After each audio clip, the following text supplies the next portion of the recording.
गुरु रू प्यारी साध संगत जी, वाहिगुरु जी का खालसा वाहिगुरु जी की फतेह। प्रोफैसर पूरन सिंह जी की एक अमोलक लिखत है, बच्चा जी उठ जाग। इस विच एक थाई आप जी ने सेवा प्रति अपने विचार पेश किए हैं। वो सेवा वाला अंश आप जी ने पढ़ के सुना रहे हैं जी, प्यार नाल सरवण करना जी। हुण दूजे पासे तकीए कई तरह की सेवा जीवन खेड़ विच करनी पैंदी है। असल गल ये है कि जेड़े खिड़ पए उन्हां दी सेवा खेड़ा खिड़े रहना ही है। हाँ जी, असल विच गल ये है कि जेड़े खिड़ पए उन्हां दी सेवा खेड़ा खिड़े रहना ही है।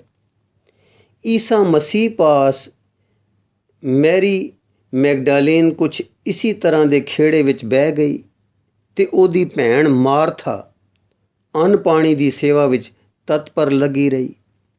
पर एक वेले कहंदी है, साईं ये की, मैं तां कम कर कर मर जांदी हां ते मेरी भैन आप पास ही बैठी रहंदी है। ईसा ने जवाब दिता, मार्था तेरी सेवा ओह सफल है ते मेरी दी ए। तू बहुत पवाड़े पाए हन ते ओ तू ही नजिठने हन, पर मैरी ने इक्को ही सेवा चुकी है जिहड़ी असल विच इक्को लोड़वंदी चीज़ है। मैरी वांग सुच्चे सिख अपने कलगियां वाले सरदार दी याद विच बेखुद नाम मस्ती दे हुलारे विच रहिंदे हन। हाँ जी, मैरी वांग सुच्चे सिख अपने कलगियां वाले सरदार दी याद विच बेखुद नाम मस्ती दे हुलारे विच रहिंदे हन। जे इन्हां हुलारियां झूटियां विच इन्हां पासों कोई सेवा दुनिया दी सर बन आवे तद ओ इन्हां थी सुते सिध आप मुहारे हो जांदी है। नहीं तां सच पुछो तां बिना वाहिगुरु दे प्यार दे सब सेवा मत्था दुखाण थी वध ते नफरत फैलाण थी वध किस परिणाम ते अपड़दी है। दुनिया सारी एक दूजे की सेवा लई उठी हुई है। मुसलमानी कौम ने सारी सेवा आप दे सिर ही चुकी हुई है। ईसाई भी सेवा मखलूक दी ही करते हैं ते नतीजा भरा भरा नूं वड्डण नूं फिरदा है। कौमां एक दूजे दे गाटे उपर पैड़ियां कीड़ियां वांग चढ़ रही हैं। अहंकार दी जहरीली फुंकार वध रही है। भरावां दे दिलां विच एक दूजे दे सत्कार दी थां तिरस्कार वध रहा है। इस भाईचारे थी ते इस सेवा थी तां मेरी जाचे बेखबरी ही चंगी है। सेवा करण धर्म फर्ज गर्ज और जिस्मी जीवन दे कुल कुकर्म ते सुकर्म इसलिए हन ना कि अंदर दी जोत जगे। जे ओ जोत जग नहीं उठदी ते उस जोत विच असी अपने जीवन दे भले बुरे कर्म नहीं करदे तद सच तां इउं ही है ते इस विच कोई रिंचक शक नहीं कि साडे की धर्म ते की अधर्म, की पुण्य ते की पाप सब एक हनेरे दे कुकर्म ही हैं। फिर दोहरा दईए, सेवा करण धर्म फर्ज गर्ज और जिस्मी जीवन दे कुल कुकर्म ते सुकर्म इसे लिए हन ना कि अंदर दी जोत जगे। जे ओ जोत जग नहीं उठदी ते उस जोत विच असी अपने जीवन दे भले बुरे कर्म नहीं करदे तद सच तां इउं ही है ते इस विच कोई रिंचक शक नहीं कि साडे की धर्म ते की अधर्म, की पुण्य ते की पाप सब एक हनेरे दे कुकर्म ही हैं। बेगर्जियां त्याग निरसंकल्प समाधियां दी बिना इस अंदर दे रही चानण दे उस्तरी कुकर्म हैं। दुनिया भी कूड़ ते दीन साडा भी कूड़ो कूड़ जे। जे अंदर चानण नहीं तां की योग ते की भोग, की तप हठ जप सिमरन पूजा पाठ सब एक मन कड़त माया जंजाल हैं। हाँ जी, फिर दोहरा दईए, दुनिया भी कूड़ ते दीन साडा भी कूड़ो कूड़ जे। जे अंदर चानण नहीं तां की योग ते की भोग, की तप हठ जप सिमरन पूजा पाठ सब एक मन कड़त माया जंजाल हैं। मृग तृष्णा है, लोकाई कई तरह के हनेरे विच गलेफी पई है। ਕਈ ਤਰ੍ਹਾਂ ਦੇ ਡਰਾਂ ਦੀ ਗੁਲਾਮ ਤੇ ਕੈਦੀ ਹੈ। ਕਈ ਤਰ੍ਹਾਂ ਦੇ ਕਪਟਾਂ, ਵਹਿਮਾਂ ਤੇ ਭਰਮਾਂ ਨੂੰ ਮਜ਼ਹਬ ਜਾਣ ਬੈਠੀ ਹੈ। ਇਸ ਲਈ ਸੱਚ ਦੇ ਸਰੀਰ, ਹਸਤ ਕਮਲਾਂ, ਚਰਨ ਕਮਲਾਂ ਵਾਲੇ, ਜੁੱਸੇ ਵਾਲੇ ਪ੍ਰਕਾਸ਼ਿਤ ਸਰੀਰ ਨੇ।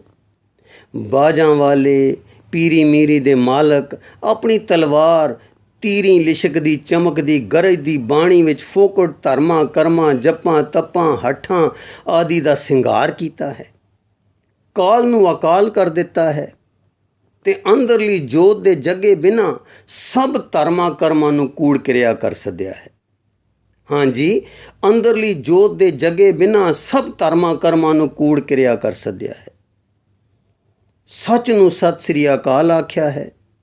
ਇਨਸਾਨ ਦਾ ਨਾਮ ਖਾਲਸਾ ਰੱਖਿਆ। ਖਾਲਸਾ ਉਹ ਜਿਸ ਦਾ ਹੈਵਾਨ ਮਰ ਗਿਆ ਤੇ ਅੰਦਰ ਇਲਾਹੀ ਜੋਤ ਜਗ ਉੱਠੀ। ਜਾਗਤ ਜੋਤ ਜਪੈ ਨਿਸਬਾਸਰ, ਏਕ ਬਿਨਾ ਮਨ ਨੈਕ ਨ ਆਨੇ। ਪੂਰਨ ਪ੍ਰੇਮ ਪ੍ਰਤੀਤ ਸਜੈ, ਬ੍ਰਤ ਗੌਰ ਮੜੀ ਮਟ ਭੂਲ ਨ ਮਾਨੇ। तीर्थ दान दया तप संजम, एक बिना न एक पछाने। पूरन जोत जगह कट में तब खालस ताएं न खालस जाने। ते पहली वेर मनुखी इतिहास विच इस धरती पर कुल मनुख जाति नूं एक कीता। फर्क काले चिट्टे दा ना रहा। नीच ऊच रब दी जोत विच एक बराबर हो गए। बादशाह कंगाल एक बराबर कीते। ਧਨੀ ਤੇ ਮਜੂਰ ਦਾ ਫਰਕ ਮਿਟਾ ਦਿੱਤਾ। ਪਰ ਇਨਸਾਨ ਉਹ ਜਿਸ ਵਿੱਚ ਨਿਖਾਲਸ ਖਾਲਸਾ ਅੰਦਰ ਰੱਖੀ ਜੋਤ ਆਣ ਚਮਕੇ, ਲਿਸ਼ਕੇ ਤੇ ਜਿਸ ਨੂੰ ਰੱਬ ਦਾ ਪਿਆਰ ਪ੍ਰਦੀਪਤ ਹੋ ਉੱਠੇ। ਫਾਰਸੀ ਫਿਰੰਗੀ, ਫਰਾਂਸੀਸ ਕੇ ਦੁਰੰਗੀ, मकरान के मृदंगी तेरे गीत गायत हैं। पखरी कंधारी गोर गखरी गर्देजाचारी, पौन के आहारी तेरे नाम त्यायत हैं। पूर्व पुलाओ कामरूप औ कमाओ, सब सर्ब ठौर में बिराजै, जहाँ जहाँ जायत है। पूरन प्रतापी जंतर मंत्र के अतापी नाथ, कीरत तिहारी को न पार पयत है। काहे को कूर करे तपसा, इनकी को कोडी के काम न ऐ हैं। काहे को कूर करे तपसा, इनकी को कोडी के काम न ऐ हैं। तो ये बचाए सके कौ कैसे, आपन काव बचाए न ऐ हैं। मोन भजै नहीं मान तजै नहीं, भेख सजै नहीं मूंड मुंडाए। कंठ न कंठी कंठोर तरह नहीं, शीस जटान के झूठ सुहाए। साच कहों सुन लह उचित दे, बिन दीन दयाल की शाम सिदाए। प्रीत करे प्रभ पायत है, कृपाल न पीजत लांट कटाए। बिन एक नाम एक चीत लीन, फोकटो सर्व धर्मा बिहीन। जै फोकट धर्म सबै तज हैं, एक चित कृपा नित को पज हैं। तेऊ या भाव सागर को तर हैं, पौ भूल न दे पुनर्तर हैं। जमीन जमान के बिखे समस्त एक जोत हैं। न काट है न बाढ़ है, न काट बाढ़ होत हैं। न हान है न बान है, समान रूप जानिए। मकीन ओ मकान अप्रमाण तेज मानिए। तीर्थ कोट किए स्नान, दिए बहुदान महाव्रत तारे। देश फिर्यो कर भेस तपो तन, केस तरे न मिले हर प्यारे। आसन कोट करे अष्टांग तरे, बोन्यास करे मुक्कारे। दीन दयाल अकाल भजे बिन, अंत को अंत के धाम सिधारे। वाहिगुरु जी का खालसा, वाहिगुरु जी की फतेह।